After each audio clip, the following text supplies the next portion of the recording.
मेरा तो मानना ये है कि कम से कम 70 से 72 सीटें हम सवाल नहीं होता। आप ये बताओ, ब्राह्मणों के लिए कब किसी पार्टी ने काम किया?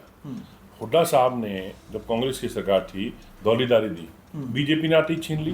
बीजेपी हमें ये समझाए, अगर वो ब्राह्मणों को ज्यादा टिकट देकर के ये दिखाना चाहती है कि वो ब्राह्मण तेजी है, तो टिकट देने से क्या है, वो या तो ये डिक्लेयर करे कि ब्राह्मण मुख्यमंत्री बनाएगी। तो शैलजा के साथ आपका वो सुलह हो गई है क्या हुड्डा गुट के साथ? क्योंकि राहुल गांधी को जनसभा के बीच दोनों का हाथ मिलाना पड़ा। हाथ ही मिले हैं कि दिल भी मिल गए हैं? बहुत अच्छी स्थिति है, जनता के अंदर बहुत जोश है। और आप देखिए कि हम 70 पार कम से कम हम समझते हैं कि हमारी सीटें आनी चाहिए। और पिछले डेली हमारे सभी नेता, चौधरी भूपेंद्र सिंह हुड्डा जी, दीपेंद्र हुड्डा जी, चौधरी उदयभान जी, और अब तो पिछले 5-6 दिनों से तो राहुल गांधी जी, खड़गे साहब, प्रियंका गांधी जी, सभी लोगों ने ताबड़तोड़ जनसभाएं की हैं।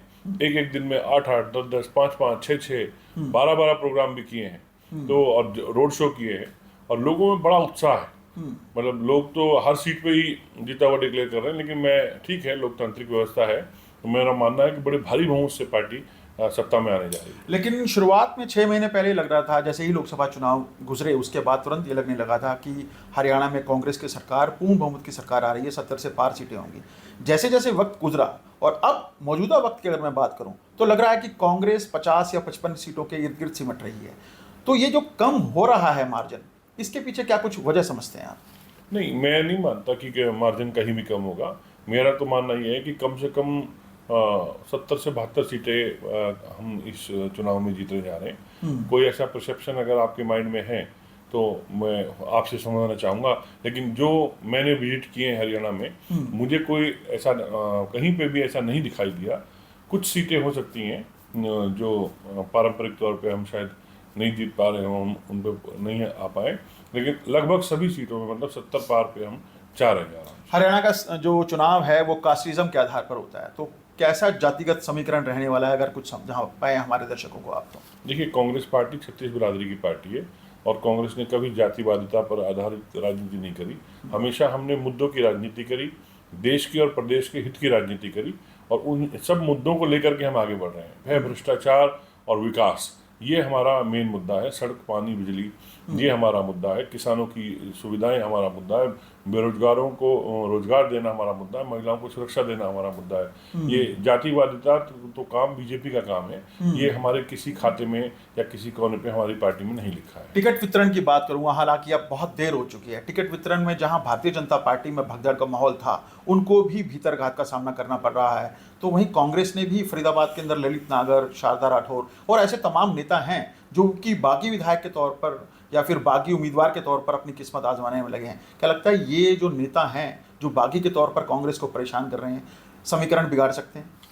नहीं, देखिए, 90 सीटें हैं तो 90 लोगों को मिलेंगी। ये तो जरूरी नहीं है कि हर एक को ये टिकट मिले। टिकट तो एक ही व्यक्ति को मिलनी है। अब उसमें हो सकता है कि कोई एक आधा किसी कारणवश कैंडिडेट रह गए हों, लेकिन जो बागी होकर के लड़ रहे हैं वो हमारे कैसे हो सकते हैं? वो पार्टी का जो कैडर है या पार्टी का कार्यकर्ता है, उसको तो टिकट नहीं मिलेगी तो पार्टी की मदद करेगा। जो अगर ऐसे लोग हैं जो पार्टी का साथ नहीं दे रहे हैं और वो फिर चुनाव लड़ रहे हैं, तो नेचुरल पार्टी ने उनको बाहर का रास्ता दिखा दिया। यही फर्ज हमारा बनता है। अच्छा, संगठन का जब गठन किया गया कांग्रेस की तरफ से, तो ब्राह्मण चेहरे के तौर पर आपको संगठन में रखा गया, कार्यकारी अध्यक्ष बनाया गया। आप भी टिकट के दावेदार थे, ऐन वक्त पर ब्राह्मण चेहरे का टिकट काट दिया गया। कैसे देखते हैं इसको आप? नहीं, मैं इसमें कोई जातिगत बात नहीं है। हम पार्टी के सभी कार्यकर्ता हैं, और रही जाति की बात, तो पार्टी जाति आधारित टिकट नहीं देती है। हमने तो वैसे तो हम देखें तो हमने तो हर बिरादरी को टिकट दी है। तो आप ये कह ही नहीं सकते कि हमने एक बिरादरी को टिकट नहीं दी है। बीजेपी से आप पूछो, बीजेपी क्या कभी किसी मुस्लिम को टिकट देती है? हम सब जातियों को देते हैं। हम 36 बिरादरी को टिकट देते हैं। तो हमारा कोई ऐसा जातिगत वो नहीं है। कम ज्यादा ये कोई हमारा आधार नहीं है। कुछ लोग वो बातें बनाने की बीजेपी अपने इशू छेड़ती है, ऐसा कांग्रेस पार्टी का। ठीक है, मैंने काम किया। पार्टी अगर मेरे से संगठन में कार्य लेना चाहती है तो पार्टी की नेतृत्व की जैसा उनको पसंद है। डैमेज कंट्रोल कैसे करेगी कांग्रेस? ब्राह्मण चेहरे को टिकट काट दिया गया, ब्राह्मण चेहरे का, तो डैमेज कंट्रोल कैसे होगा ब्राह्मणों के अंदर? देखिए, टिकटों का सवाल नहीं होता। आप ये बताओ, ब्राह्मणों के लिए कब किसी पार्टी ने काम किया? हुड्डा साहब ने जब कांग्रेस की सरकार थी दौलीदारी दी, बीजेपी ने आते ही छीन ली। तो क्या बीजेपी ब्राह्मण हितैषी है? बीजेपी हमें ये समझाए, अगर वो ब्राह्मणों को ज्यादा टिकट दे करके ये दिखाना चाहती है कि वो ब्राह्मण हितैषी है, तो टिकट देने से क्या है, वो या तो ये डिक्लेयर करे कि ब्राह्मण मुख्यमंत्री बनाएगी, तब मान लेंगे हम ब्राह्मण हितैषी है। ऐसा कुछ नहीं है, बीजेपी केवल ढकोसले करती है। जो भला ब्राह्मणों का हुड्डा साहब ने किया, हम 10% जातिगत वीकर जो लो इनकम सेक्शन के थे हमने दिया, ये लोग सुप्रीम कोर्ट में पैरवी नहीं कर पाए, वो रुकवा दिया। हम तो उसको 15% करने की मांग भी कर रहे हैं, तो सरकार ने कहा अगर ये पहले वाला सुप्रीम कोर्ट ने इजाजत दे दी तो हम 15% की भी कोशिश करेंगे। लेकिन सवाल इस बात का है कि बीजेपी किस तरीके से कहना चाहती है, ये केवल टिकट देने से भला हो जाता है? क्यों बेचारे रामविलास जी की टिकट काटी जिन्होंने 43 वर्ष संघर्ष किया पार्टी के लिए? मैं तो टिकट का दावेदार भी नहीं था, मैंने तो कैजुअली टिकट मांगी थी पार्टी से। मैंने कहा इस बार ट्राई कर लेते हैं, लेकिन क्योंकि मैं शुरू से संगठन का आदमी हूँ, संगठन में हूँ और आगे भी करूंगा। नहीं नाराज हुए आप? हुड्डा साहब खुद आए आपको मनाने के लिए, क्या कहा हुड्डा साहब ने आपसे? नहीं, वो एक देखिए, जब कोई चीज आप मांगो, बच्चा भी अपनी माँ से बाप से कुछ मांगता है, चॉकलेट मांगता है, कुछ भी मांगता है बच्चा, तो अगर माँ बाप नहीं दिलाते थोड़ी देर की ये एक नाराजगी होती है, थोड़ी माँ बाप को छोड़ देता है। ये कांग्रेस पार्टी मेरी माँ है, इससे मैं नाराज थोड़ी हो सकता हूँ। कुछ समय के लिए उदासी थी, वो हुड्डा साहब गुड़गांव आए, वो घर पे चाय पीने आए, नाराजगी वाली बात है, उनसे थोड़ी कोई नाराजगी। वो तो एक सिस्टम की थोड़ी सी 2-4 दिन की वो मायूसी थी। वो मायूसी उन्होंने आके जैसे हमारे कंधे पे उन्होंने एनर्जी चार्ज की, कंधे पे जैसे हाथ मारा, तो एक वर्कर को क्या चाहिए होता है? अपने नेता का प्यार। वो हमेशा उनका मिला है हमें बचपन से। जब वो मुख्यमंत्री थे 10 साल उन्होंने हमें अपने इलाके में मुख्यमंत्री बना के रखा। जो विकास का काम हमने कहा वो उन्होंने किया। हमारे सोना को क्या नहीं दिया उन्होंने, हमारे इलाके में क्या नहीं दिया उन्होंने, जो हम 10 साल में बीजेपी मिलाते, क्या गुड़गांव में किया, क्या हरियाणा में किया। हम सैकड़ों कार्य गिरा सकते हैं, उनके तो एक भी कार्य ऐसे नहीं है। सोना के अंदर हमने स्टेडियम बनाया, राजीव गांधी पार्क बनाया, हमने बस स्टैंड बनाया, ITI बनाई, कॉलेज के का अपग्रेडेशन किया हमने, साइंस वहाँ फैकल्टी दी, कितने कार्य सोना में कराए। ये बताएं एक भी कार्य इनके 10 साल MLA रहे बीजेपी के। अच्छा जितेंद्र जी, सुगबुगाहट ये भी है राजनीतिक गलियारों में कि अगर पूर्ण बहुमत की सरकार बनी कांग्रेस की, जैसा आप कह रहे हैं कि 70 से 72-75 सीटें आने की संभावना है, तो भूपेंद्र सिंह हुड्डा को मुख्यमंत्री नहीं बनाया जाएगा। 2005 में जिस तरह से भजनलाल को मुख्यमंत्री हटाया था 67 सीटें आने के बाद, वैसे ही CM चेहरा कोई और होगा। हालांकि विधायक तय करते हैं कि मुख्यमंत्री कौन बनेगा, आला कमान तय करता है कि मुख्यमंत्री कौन बनेगा। आप कितना इत्तेफाक रखते हैं इस बातचीत से, इस सुगबुगाहट से? मैं मानता हूँ ये बीजेपी द्वारा प्रायोजित क्वेश्चन है जो मीडिया में फैलाया गया है। ये कोई सवाल ही नहीं है। राहुल गांधी जी ने कर्नाटक में एक आम आदमी को CM बना करके ये दिखाया था कि वो इस बात से कोई मतलब नहीं रखते कि कौन कितना बड़ा है कौन कितना छोटा है। वो जो जनता में लोकप्रिय है, जिसको विधायक चाहते हैं, जिसको जनता चाहती है, उसको राहुल गांधी जी निर्णय करते हैं। राहुल गांधी जी किसी उद्योगपति या किसी के दबाव में आके निर्णय नहीं लेते। चौधरी भजनलाल के किस्से अलग थे, चौधरी भजनलाल के ऊपर आरोप अलग थे। चौधरी भूपेंद्र सिंह हुड्डा जी का ईमानदारी का एक जो विकास का शासनकाल रहा है, Chaudhary Bhupinder Singh Hooda is the choice of public. He is not nominated leader, he is a elected leader of public और he is a hard leader of public. Hard core leader हैं वो पब्लिक के। तो शैलजा के साथ आपका वो सुलह हो गई है क्या हुड्डा गुट के साथ? क्योंकि राहुल गांधी को जनसभा के बीच दोनों का हाथ मिलाना पड़ा। हाथ ही मिले हैं कि दिल भी मिल गए हैं? देखिए, ये इसमें मनभेद हो सकता है, मतभेद नहीं है। सब कांग्रेसी हैं हम। शैलजा जी भी जहाँ जाती हैं कांग्रेस का वोट मांगती हैं। हुड्डा जी भी कांग्रेस के लिए दिन रात काम कर रहे हैं। वो राहुल गांधी जी को नेता मानते हैं, खड़गे जी को नेता मानते हैं, हुड्डा जी भी और शैलजा जी भी। इस बात में अगर डिफरेंस हो तो मुझे समझा दो। रहा बात मुख्यमंत्री बनने की, तो वो इच्छा तो मैं भी पाल सकता हूँ, आप भी पाल सकते हो, चाहे आप MLA नहीं हो। इस संविधान में लिखा है 6 महीने के लिए कोई भी मुख्यमंत्री बन सकता है। जब हुड्डा साहब पहली बार मुख्यमंत्री बने थे तो 6 महीने क्या वो MLA थे? तो सीधा MP से नॉमिनेट करके पार्टी ने भेजा। ये कोई मुद्दा ही नहीं है। वो आपस के नेता की इच्छा है कि मैं मुख्यमंत्री बनूं, और वो गलत क्या है? भाई नेता राजनीति कर रहा है तो पद पाने के लिए कर रहा है ना। लेकिन ये कौन बनेगा इसको तो पब्लिक तय करेगी, MLA तय करेंगे और हाईकमांड तय करेगी। अब डिप्टी CM की बात करते हैं।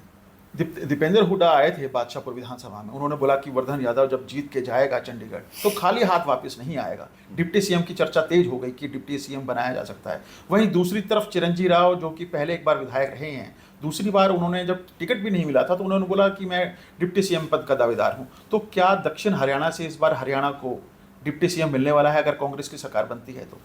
फिर आप बात को क्षेत्रवाद और मुद्दों पर ले जा रहे हैं। मैं कह रहा हूँ कि हम लोग इस बात पे कभी गौर नहीं करते कि इस क्षेत्र को हम केवल सब क्षेत्रों को विकास करने में अभी वो आगे समझते हैं। और दीपेंद्र जी ने ये नहीं कहा था कि मैं वर्धन जी को डिप्टी सीएम बना रहा हूँ या क्या, उन्होंने कहा कि हम सरकार में साझा देंगे। और वो साझेदारी मंत्रिमंडल के रूप में हो चाहे उनको किसी भी रूप में दें, वो जिताने के बाद साझेदारी देने की कही थी। अब वो उप मुख्यमंत्री भी हो सकती है, लेकिन उन्होंने अपने मुंह से एक शब्द नहीं बोला था कि मैंने ये बना दूंगा मैं। उन्होंने कहा सरकार में साझेदारी देंगे। और डबल इंजन की सरकार जो उन्होंने कहा था वो ये कहा था कि आपकी साझेदारी हो जाएगी। तो एक इंजन आप हो गए बादशाहपुर वाले, एक इंजन कांग्रेस की सरकार हो गई, वो उसके मुख्यमंत्री हो गए। तो ट्विन इंजन उसको कहा था उन्होंने। 2 सवाल मेरे और हैं जितेंद्र जी की गुड़गांव जिले की अगर मैं राजनीति की बात करूं, सियासत की बात करूं और नतीजों की बात करूं, मोहित ग्रोवर हैं, वर्धन यादव हैं, अपना वहाँ पे खटाना जी हैं और परल चौधरी हैं, चारों विधानसभाओं में किस तरह के आप समीकरण देख रहे हैं?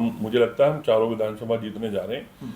चारों में अच्छा हमारे कैंडिडेट, बड़े अच्छे कैंडिडेट चुने हैं, कड़ा मुकाबला कर रहे हैं।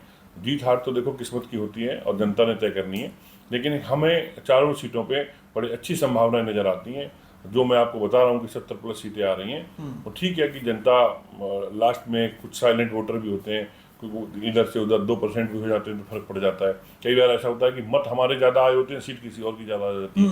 तो वो सब चीज़ें समय आधारित है, लेकिन हमारे चारों उम्मीदवार बिल्कुल कंपटीशन में है। 2019 में मोदी मैजिक देखने को मिला था, 2024 में मोदी मैजिक देखने को मिलेगा? मोदी जी खुद आए यहाँ पे, अमित शाह गुड़गांव में, बादशाहपुर में, और तमाम जो स्टार प्रचारक थे जिसमें योगी आदित्यनाथ थे वो भी आया टेली के अंदर राव इंद्रजीत सिंह की बेटी के लिए जनसभा करने के लिए। अब देखिए अमित शाह जी तो यही कह गए कि मैं 3 उम्मीदवारों की टिकट मांगने आया हूँ, तो एक तो उन्होंने अपने मुंह से हरा दिया या उनको बीजेपी का उम्मीदवार ही नहीं मानते। रही बात इस बात की मैजिक की, वो आजकल तो वो मुझे लगता है कोई मैजिक है नहीं, वो कोई ब्लैक मैजिक है या कौन सा मैजिक है पता नहीं कहाँ चल रहा है आजकल। लेकिन फिलहाल तो मुझे कोई मैजिक नजर नहीं आता। देश का प्रधानमंत्री जब छोटी छोटी टिप्पणियां करने पे आ जाए तो मैं उसको मैजिक नहीं मानता, उसको फ्रस्ट्रेशन मानता हूँ। बीजेपी का हर एक व्यक्ति, हर एक नेता आज फ्रस्ट्रेशन के दौर से गुजर रहा है और उनको किसी तरह से बस ये लगता है कि सत्ता हमारे यहाँ से छिन ना जाए। और उनको ये समझना चाहिए सत्ता सदैव किसी की नहीं रही। एक समय आता है जब इस दुनिया से भगवान राम को भी, भगवान कृष्ण को भी रुखसत होना पड़ा, और ये सत्ता सदैव कभी किसी की नहीं रहती। अगर उन्होंने अच्छे कार्य किए होते तो वो जैसे कांग्रेस ने बड़े लंबे समय राज किया वो भी करते। राहुल गांधी और प्रियंका गांधी का फर्क पड़ने वाला है क्या हरियाणा में, जो लास्ट के 4-5 दिनों में उन्होंने रोड शो किए हैं या फिर जनसभाएं की हैं? क्या लगता है कि राहुल गांधी मैजिक चलने वाला है इस विधानसभा चुनाव में? नहीं, बिल्कुल है। देखो राहुल जी की जो स्पष्ट नीति है, गरीबों की मदद, किसानों की मदद, अबलाओं की मदद, महिलाओं की सपोर्ट, सुरक्षा की भावना देना उन्हें, और देश के अंदर छत्तीसगढ़ आदि को साथ लेके चलना। राहुल जी को लंबा संघर्ष जरूर करना पड़ा, क्योंकि कहते हैं कि सत्य की राह लंबी होती है, झूठ की राह छोटी होती है। उनका झूठ एक्सपोज हो चुका है, क्योंकि उनके 10 वर्ष के शासनकाल में हर वर्ग दुखी है। वो ठीक है कि उद्योगपतियों के सहारे उन्होंने सरकार को दूसरी बार कंटिन्यू करके और तीसरी बार जुगाड़ बैठा दिया है, लेकिन वो जुगाड़ उनका अब ज्यादा दिन चलने वाला नहीं है। आज जनता राहुल जी को सुनने के लिए दूर दूर से अपने साधनों से आती है। एक वक्त था जब वो दौर एक मोदी जी से आशाएं लोगों ने पाली थी, लेकिन वो सब आशाएं मिट्टी में मिल गई हैं और अब वो भीड़ इकट्ठी करते हैं। आपने देखा होगा जब खट्टर साहब को क्यों हटाया गया था कि 2000 बसें, जैसा हमने मीडिया में पढ़ा, हमें तो पता नहीं कितनी ली थी, सरकारी बसें लगाई गई थी और आदमी कितने आए थे, टोटल 5-6 हज़ार। अगले दिन ही मोदी जी बड़ाई करके गए थे खट्टर जी की, और अगले दिन मोदी जी ने खट्टर साहब को छुट्टी कर दी। क्यों? क्योंकि भीड़ ही नहीं आई। वो भी जब साधन भेजे गए। और एक अब हमारा वक्त है कि परसों रात को राहुल जी की रैली नूह में डिसाइड हुई, कल सुबह राहुल जी आए तो वहां पैर रखने की मंडी में जगह नहीं थी। केवल जो उनका एक रास्ता था पुलिस ने सुरक्षित करके उसको मतलब एक जगह खाली करनी पड़ी जगह, वरना टोटल मैदान वहां अंदर भरा हुआ था। गुड़गांव में सबसे कमजोर स्थिति देखने में मिल रही है ज़मीनी हकीकत की बात करूं तो, लेकिन बावजूद इसके लिए स्टार प्रचारकों की फौज होनी चाहिए थी यहाँ पे प्रचार के लिए, कांग्रेस के प्रचार के लिए, उम्मीदवार के प्रचार के लिए, वो कहीं ना कहीं दिखाई नहीं दी। राज बब्बर काफ़ी कम वक्त रहे गुड़गांव में, दीपेंद्र हुड्डा गुड़गांव में आए नहीं, सचिन पायलट बादशाहपुर और सोना विधानसभा तक सीमित रहे या फिर मेवात में भी गए, राहुल गांधी प्रियंका गांधी भी मेवात में गए। तो क्या लगता है कि गुड़गांव के अंदर प्रचार कम रहा, कांग्रेस के उम्मीदवार का चुनाव उठ ही नहीं सका? लोगों के अंदर ये सुगबुगाहट है कि मोहित ग्रोवर जब से चुनाव लड़ना शुरू किया चुनाव उठा नहीं, तो चुनाव उठने का क्या कारण समझते हैं आप? क्यों नहीं उठ पाया उनका चुनाव? नहीं, मुझे तो ऐसा लगता नहीं कि उनका चुनाव उठाने में। मुझे तो ऐसा लगता है मोहित ग्रोवर पूरे कंपटीशन में है और वो चुनाव जीतेंगे। रही बात स्टार कैंपेनर की, कैंडिडेट रिक्वेस्ट देता है AICC में, जिसकी रिक्वेस्ट उनको लगता है फिजिबल है और वो टाइम उनका मैच कर रहा है, तो हर स्टार कैंपेनर हर जगह पहुंचने की संभव नहीं होता है, लेकिन वो समय निकाल करके सबने सब जगह कवर करने की कोशिश की है। क्योंकि पैरेलली कश्मीर के भी चुनाव थे, राहुल जी वहाँ भी बिजी रहे, फिर उनके और भी उन्हें देश भर में देखना होता है। कर्नाटक में भी पीछे उनके दौरे थे, केरल में भी दौरे थे, तो राहुल जी को तो पूरा देश देखना होता है। तो जितना वो समय दे सकते थे, ज़्यादा से ज़्यादा समय उन्होंने हरियाणा को दिया। लेकिन ये संभव नहीं कि 90 की 90 सीटों में हर स्टार कैंपेनर पहुंच पाए, लेकिन उन्होंने जो डिमांड दी होगी और जिसके लिए संभव होगा वो जरूर आए होंगे। और मेरा मानना है कि गुड़गांव की मोहित ग्रोवर ही नहीं, चारों सीटें कंपटीशन में, हम चारों की चारों सीटें भी। लोकसभा चुनाव से पहले कांग्रेस ने दावा किया था कि डिप्टी CM बना जाएंगे 2 या 3, तो ऐसी चर्चाएं हैं क्या पार्टी में? वो देखिए, हमारा घोषणा पत्र आ चुका है, जो अब सब चर्चाएं, अब विराम लग चुका है उन सब चर्चाओं पर। अब घोषणा पत्र में जो पार्टी ने वादा किया है, हमने पहले भी घोषणा पत्र के सारे वादे पूरे किए थे, अब भी घोषणा पत्र के सारे वादे पूरे करेंगे। जो पहले जो बातें मौखिक थी वो सब लिखित में घोषणा पत्र के रूप में आपके सामने है। जो भी बात हमने कही है वो हम पूरी करेंगे। शुक्रिया। तो ये मेरे साथ जितेंद्र भारद्वाज हैं, कांग्रेस के कार्यकारी अध्यक्ष, जिनका कहना है कि घोषणा पत्र के जरिए पार्टी इन विधानसभा चुनावों में 70 पार करने वाली है, ऐसी ये संभावनाएं जताने में लगे हैं।